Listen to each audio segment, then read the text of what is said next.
ముఖ్యంగా నిరుద్యోగ యువకుల మీద ఎన్నో ఆశలు కల్పించి నిరుద్యోగులకు ఈ రాష్ట్ర ప్రభుత్వం తీరని ద్రోహం చేసింది.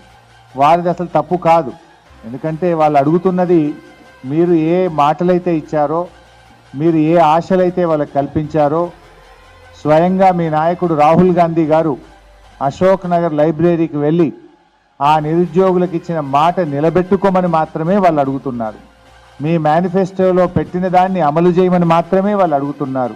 మీరు చెప్పిన దాన్ని, మేనిఫెస్టోలో పెట్టిన దాన్ని, అన్ని పత్రికల్లో ఎలక్షన్ల ముందు ఫ్రంట్ పేజీలో అడ్వర్టైజ్మెంట్లు ఇచ్చిన దాన్ని అమలు చేయమంటే నిరుద్యోగుల వీపులు పగలగొడతా ఉన్నారు.